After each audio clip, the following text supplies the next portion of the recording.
Joining us now, Karen Vaughn. She's a senior military families advisor for Concerned Veterans for America. You can get more info, cv4a.org, cv4a.org. By the way, Concerns Veterans for America, a founding sponsor of the John Fredericks Radio Network, and we appreciate it. They've been with us since day one, wouldn't be here without them, and we love being affiliated with CVA. It's really an honor for us. Karen Vaughn, great to have you with us. It's been way too long, Karen.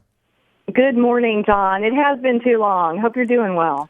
Never better. And those that haven't heard Karen speak publicly, she's one of the most dynamic speakers you'll ever meet. She's got a very compelling personal story to tell. She lost her son in one of our wars and has been recovering from that for some time. And she's now one of the chief spokespeople for parents and CVA. Karen, you know, we have been covering the VA debacle for I don't know how long, 5 years, and it's always around the corner. There's going to be a change, no change made. I think one of the most disappointing bureaucrats ever has got to be VA head Robert McDonald. He's done nothing. There's been no change. It's getting worse. And I just have to delve into this the other day. We haven't spent the kind of time on it we'd like. That's why we had you on.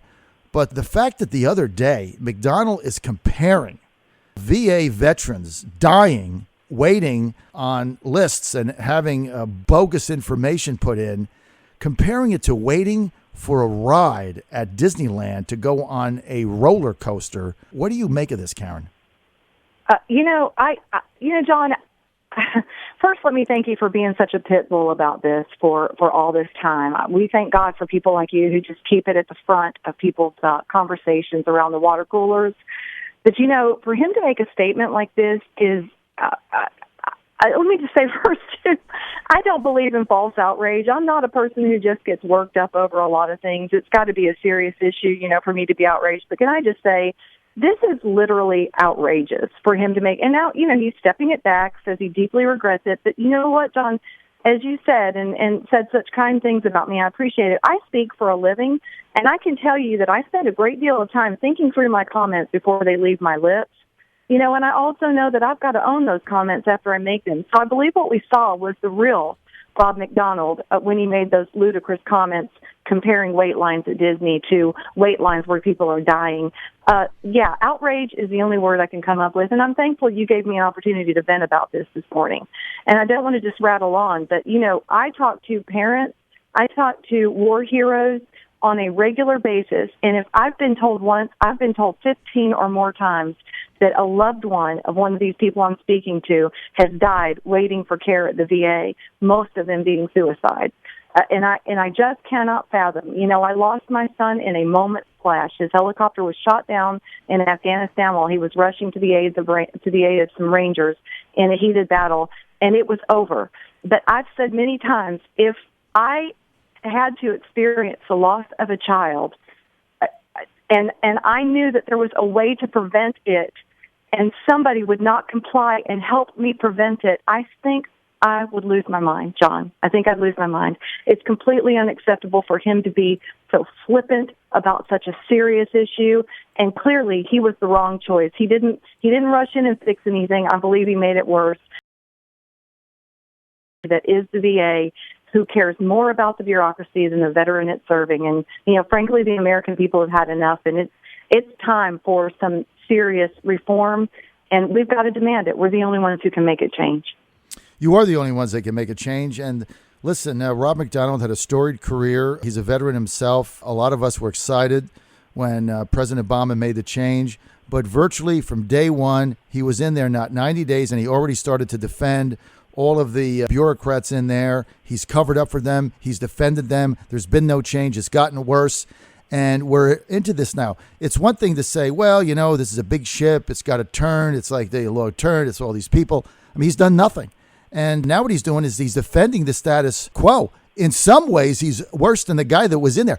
At least the guy that he replaced, it was acknowledged that he was just incompetent. I don't know what McDonald's problem is, but he's done absolutely nothing. And I got to tell you this. I cannot wait for Donald Trump to be president. He's not going to be in there 6 days, and he's going to have a meeting with McDonald. I would love to be a fly on the wall to see how that meeting goes, because I don't think that Trump is going to have a lot of tolerance for the nonsense that is going on in the VA. And all we do, it's talk. It's all talk. They talk, they talk, they talk, they talk. There's been no change. They do nothing. And this is a pact made with our veterans. And it is despicable what is going on. And nobody will do a damn thing about it, Karen. No, and not to mention, the fact that no one can get fired. We still can't get legislation passed that anybody at the VA who's underperforming or even participating in criminal acts, we can't fire them. I mean, where else can you get away with this except in a U.S. government bureaucracy? And it's got to end. You're absolutely right. And, that comparison that he made to Disney, and everybody's made this, and I know you have too, John, but it's so ludicrous to begin with, because I just went to Disney a couple weeks ago, and, I had that app on my phone just like everybody else does. It tells me exactly how long the wait times are. To improve wait times for a park ride, and yet this man, like you said, is defending the wait times that are actually taking people's lives. A couple of weeks ago, I was on a flight, and I sat next to an oncologist that works at Cleveland Clinic, and he actually told me, I told him what I did for a living, who I worked with. And he started asking me questions about why different medical offices can't get paid when veterans use their choice cards. And he said, and we were talking about it. And I said, the bureaucracy is blocking these veterans being able to use their choice cards. And we began, digging into this conversation. He said, you know what? It was like a light came on in his face. And he said, that explains something I just went through recently. He said, I had a veteran come with a cancer that I needed to treat his cancer. And he said, and it was a serious cancer. He didn't tell me what it was exactly, but he said he was in very serious condition. And I tried to get his medical records and his biopsy results from the VA for 6 weeks and could not get his results. I had to tell the man, I've got to put you back under the knife and do my own biopsies because we have to act on this. Can you imagine that this is the way our veterans are forced to be penalized, to be tortured, to be hurt, to be wounded? It's unthinkable. And then you wonder why we have 22 suicides a day in the veteran community. They have been discarded by the very people who have told them we'd have their backs because they had ours. And like I said, it's completely unacceptable and literally makes my blood boil. We've had this conversation. It's like deja vu. This is just a new episode. It's just a new chapter in the same book that doesn't have a happy ending, which nothing gets done. So we have this conversation over and over, and it's always, well, maybe next time, maybe next week, maybe next month, nothing happens. And this is not a partisan thing. Republicans have control of both houses. This isn't like it's an Obama thing or a Democrat thing. Everybody is accountable for this, and all we get is talk and no action. And look, I know you're friends with John McCain. He hasn't done a damn thing either. It's all talk. I mean, they go to the hospitals. They say, we're going to do this, we're going to do that, and they do nothing. Talk is cheap. Action speaks louder than words. Meantime, our vets suffer. And then we get this guy, McDonald, making these Disneyland comments. I think you're spot on, Karen. I think that really speaks to what this guy believes, that there's really nothing the matter there. And the fact that no one has ever gotten fired for doctoring the books, changing the books, manipulating emails, changing everything, lying, getting bonuses, move bonuses of tens of thousands of dollars. Nobody's ever been fired. A couple people resigned because they were approaching retirement. Nothing has happened. And I don't know why Republican leadership and Democratic leadership are not standing up at the top of the hill screaming and saying, look, we got to change this and put somebody else in there. But it isn't going to happen. It'll just go on until we get a change in the White House, right? Because it's all part of the bureaucracy. They're all patting each other's back and circling the wagons. And, there's a lot of money involved in this, as you well know. And it's astounding how little of the money is spent on the veteran. No matter what kind of budget increase the VA gets, pennies of every dollar are actually spent on the veterans' health care. And you're right. John, I feel like a broken record just saying this over and over again. But, I feel like we have to keep saying it because the alternative is to shut up about it and comply, and that's not an acceptable alternative. So, like I said, I'm thankful for people like you who keep pounding this drum and making sure people don't go to sleep about this issue, making sure that we repay those people who put their lives on the line. And, like I said, my son didn't come back, but if he had come back, I would damn sure expect that the VA would take care of his.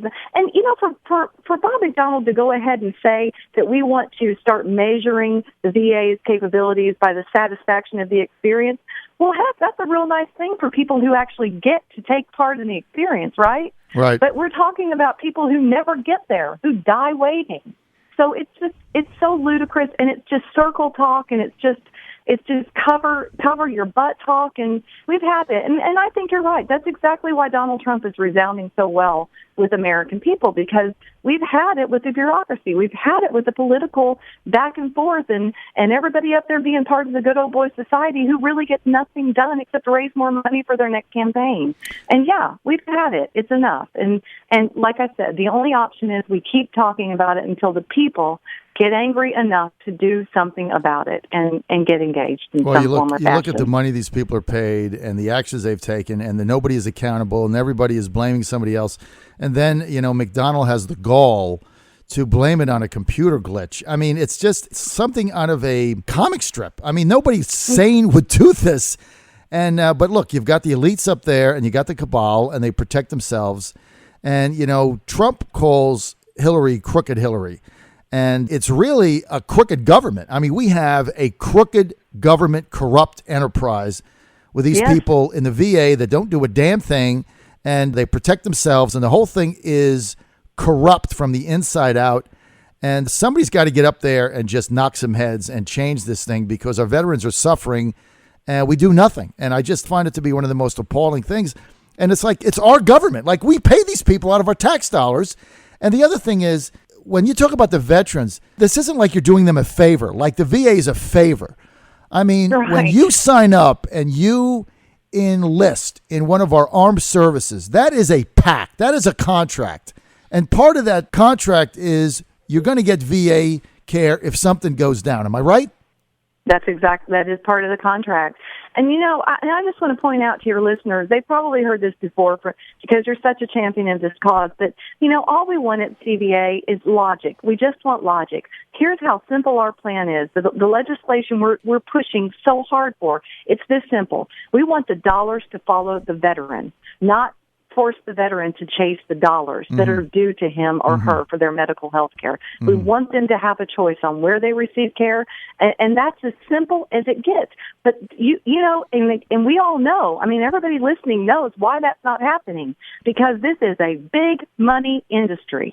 And it's not going to be broken down until the people demand it to be broken down, and uncover all those dark chambers and tear down all those cobwebs that hide that freaking bureaucracy, and get some real health care for our veterans. And, and it's true. It's true. Every VA isn't bad. I talk to people frequently who say, the VA in my area is fantastic. I get great service. And, we applaud those people and pat them on the back. Maybe Secretary McDonald should go to those places and find out what they're doing right, how these people are making it work. Doesn't that sound like a logical solution to you, John? Instead of just circling the wagons and protecting the bureaucracy and defending the idiotic idea that we need to measure it by satisfaction, not by wait times and backlogs. It's just everybody in the world knows how to run a household, knows how to run a business if they had to, because it's just checks and balances. Are we doing a good job? Are we not? And if you're not, you just fix it, right, John? You fix it.